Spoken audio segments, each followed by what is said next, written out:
España. Tierra de héroes, de conquistadores, de santos y de reyes que levantaron un imperio donde no se ponía el sol, pero también tierra de víboras escondidas bajo la capa de la honra, hombres que juraron lealtad y la vendieron por unas monedas, por un título o por simple rencor.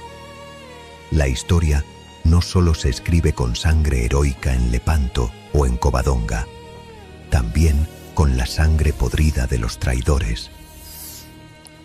Esta es la otra cara de nuestra historia, con nombres que la historia debería no recordar.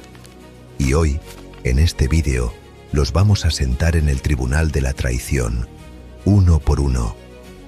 España ha tenido enemigos externos, sí, pero los peores Judas siempre nacieron dentro de sus murallas. Un imperio tan vasto que el sol jamás se ponía sobre él. Recuerda quién eres.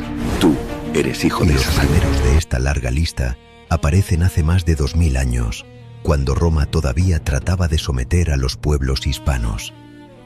Allí, en las montañas ásperas de Lusitania, surgió un hombre inesperado, Viriato, un simple pastor, endurecido por la vida dura del campo, que se convirtió en caudillo y puso a la todopoderosa República de Roma de rodillas. Durante 8 años, sus guerrillas y emboscadas humillaron a generales romanos, destruyeron legiones y devolvieron la esperanza a los pueblos hispanos. Roma lo llamó terror, e Hispania lo llamó padre y protector. Pero la grandeza no siempre se apaga en el campo de batalla. A veces la apagan las ratas que muerden desde dentro. Viriato confiaba en 3 hombres de su guardia.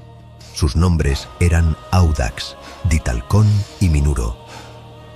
Los romanos, incapaces de derrotarlo con la espada, probaron con el oro y encontraron en estos 3 el resquicio de la cobardía. Sobornados con promesas de riquezas y favores, los que debían velar el sueño del caudillo decidieron venderlo. Una noche cualquiera, mientras Viriato dormía, entraron en su tienda.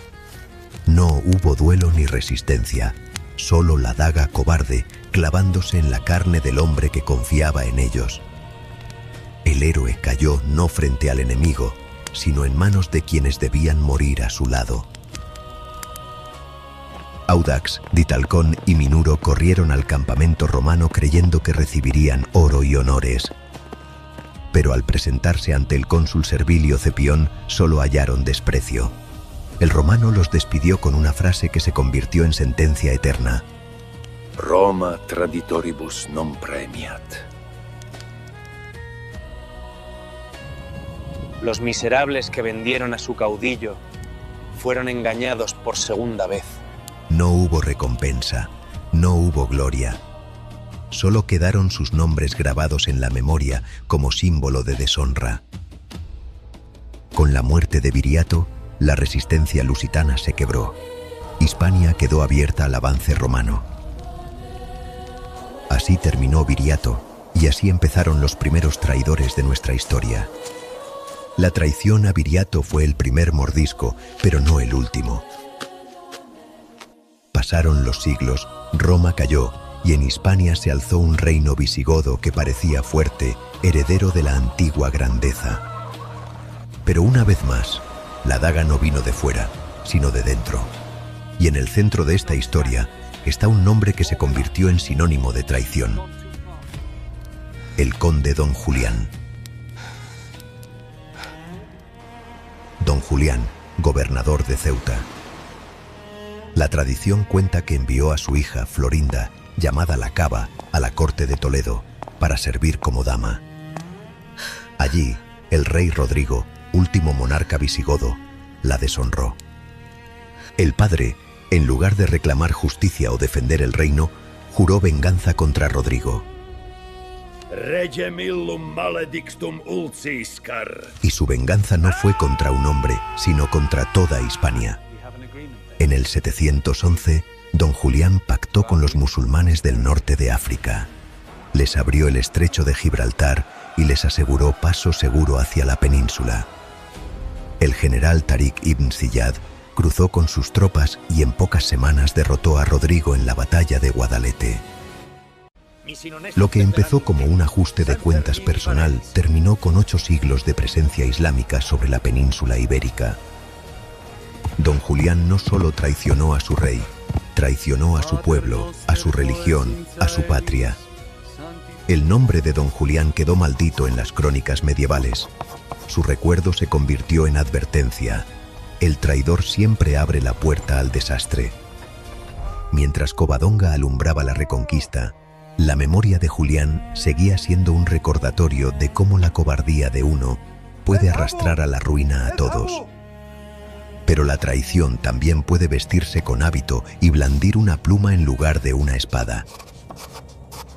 En pleno siglo XVI, cuando España gobernaba un imperio donde no se ponía el sol, un fraile dominico encendió la hoguera propagandística más duradera contra nuestra nación. Su nombre, Bartolomé de las Casas. Bartolomé marchó al Nuevo Mundo con 18 años, donde vio algún que otro hecho que no hay que tratar de ocultar. Pero también de un mundo complejo, con guerras, alianzas con indígenas en lucha entre ellas. Sin embargo, en su relato no hubo matices, solo verdugos y víctimas. En 1552 publicó su brevísima relación de la destrucción de las Indias, un texto breve, pero incendiario. En él aseguraba que los españoles habían exterminado a más de 9 millones de indígenas. Después subió a 12, más tarde a 15, acabando en un total de 24 millones solo en la Española y parte de Nueva España. Algo imposible, ya que se estima que la población de Centroamérica y el Caribe no llegaba ni a 15 millones en los estudios más optimistas. Además, cerca del 95% de las muertes indígenas fueron provocadas por enfermedades europeas. Pero la transmisión no fue de un solo sentido. Desde América llegó la sífilis, y en apenas unas décadas se calcula que más de 5 millones de europeos murieron a causa de ella. También describió a los conquistadores como devoradores de almas y sanguinarios, que solo estaban para acabar con todos los indígenas. Ningún documento judicial, carta de conquistador ni crónica contemporánea, así como historiadores modernos, confirma esos episodios. Incluso atribuyó atrocidades a personajes que nunca pisaron los lugares que describía. Entiendo, padre. Las Casas utilizó un lenguaje propio del sermón apocalíptico. Sus relatos repetían el esquema de martirio cristiano, presentando a los indios como inocentes absolutos y a los españoles como demonios. Y es que Bartolomé mismo admitió que lo hizo para mover los corazones de los príncipes cristianos. No buscaba precisión, sino impacto emocional. Diese spanischen Mörder. Pero sus palabras se le escaparon de las manos. La obra fue traducida al francés, inglés, alemán y holandés en pocas décadas. En 1598, el grabador Théodore de Brie la ilustró con escenas espeluznantes. Los protestantes los presentaban como prueba del fanatismo español. Inglaterra y Holanda los usaron para justificar sus invasiones. Decían liberar América de la barbarie hispana.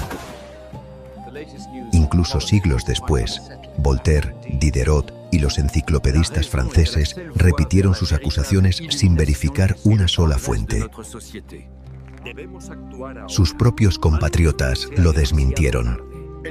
Bernal Díaz del Castillo y Gonzalo Fernández de Oviedo lo acusaron de inventar atrocidades y lo llamaron calumniador del imperio. Pero en Europa, la verdad dejó de importar.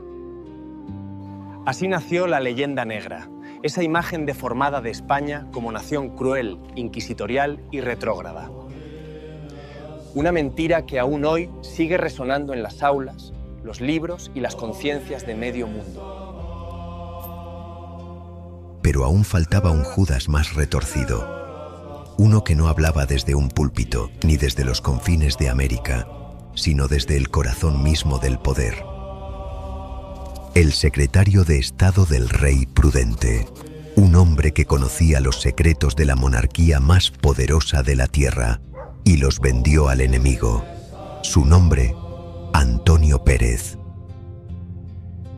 Ambicioso y brillante, pronto se ganó la confianza de Felipe II, que lo convirtió en su secretario personal.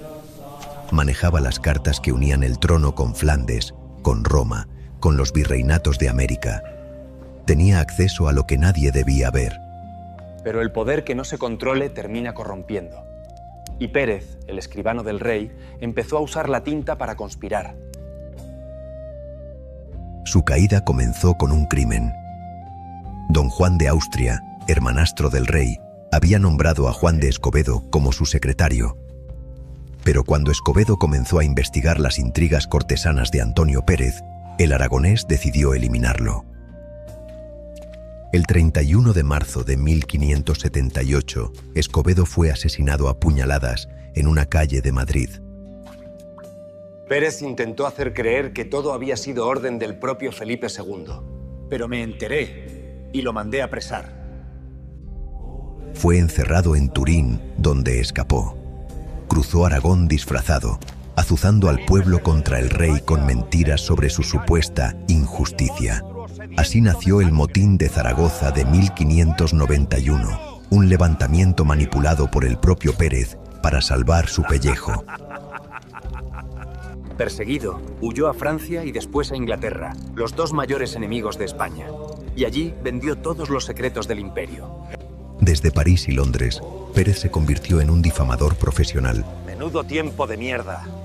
Publicó memoriales, cartas y panfletos donde contaba los mecanismos del poder español, los informes secretos, las estrategias de guerra. El flanco norte al amanecer.